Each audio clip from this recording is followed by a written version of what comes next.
Here are 10 chilling moments that cracked the Grace Millane case, a modern true crime timeline where tiny clues rewrote history. 10. The last night on camera. It is December 1st, 2018.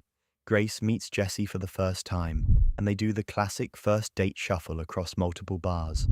On camera, they look like any pair hitting it off, laughing, leaning in, and eventually heading to his hotel.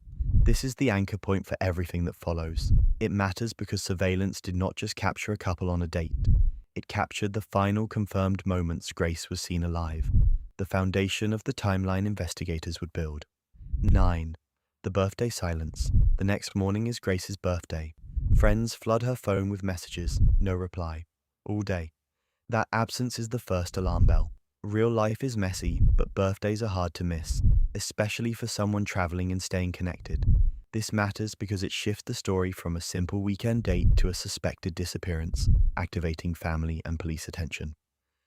8. The suitcase and supplies. By 8 in the morning, Jesse is on camera again. He heads out, buys a large suitcase, checks its measurements, and picks up cleaning products. Those purchases are later tied to Grace's own credit card.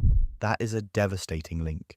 It matters because receipts and surveillance paint intent and planning after the fact, turning a missing person mystery into a probable homicide investigation with a paper trail. 7. The second date that raised alarms. With Grace unaccounted for, Jesse meets another woman from Tinder that same day. According to her account, he steers the conversation toward hiding a body from police. She senses danger and ends the date. This moment matters because it suggests escalation and predation, while also adding a living witness who can testify to his state of mind, rattling the narrative he would later try to sell. 6. The carpet cleaner and the elevator. That evening, cameras catch him returning with a carpet cleaner and extra solutions.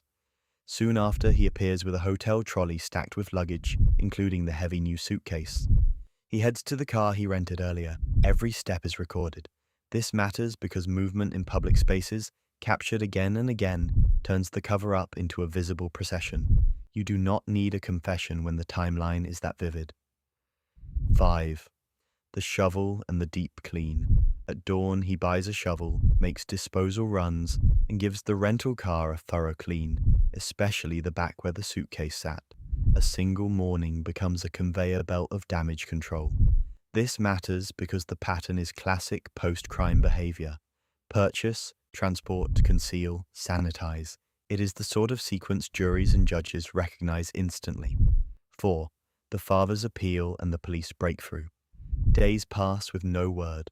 Grace's father flies to Auckland and makes a public plea. That human moment ramps up pressure and resources. Investigators track her last known movements across hours of footage and phone data, tracing the mystery man back to the City Life Hotel. When officers arrive, he tries to stroll away. They stop him. This matters because it shows how social pressure and methodical policing intersect, transforming a sprawling city into a mapped pathway back to one suspect. 3. The interrogation unravels. In the interview room, his story shifts. He claims caution, says public places make him feel safe, describes a route that surveillance contradicts. The more he talks, the more the contradictions multiply. This matters because interrogations are not just for admissions, they are for comparison. Every false note against the camera timeline and the receipts weakens his credibility and narrows the narrative options.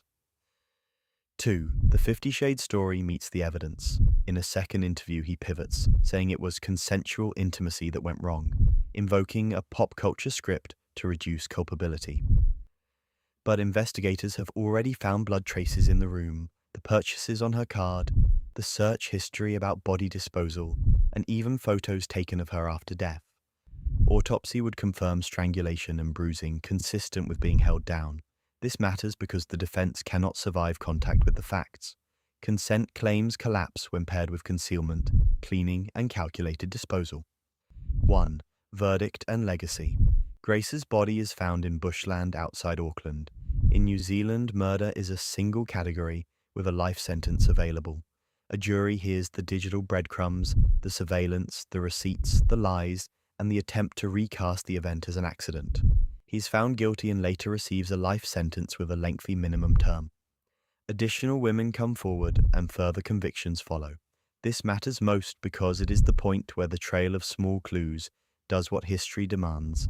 It holds someone accountable, and it cautions the rest of us about how modern investigations work in a world where cameras, cards, and phones are silent witnesses. Cases like this are not just grim stories.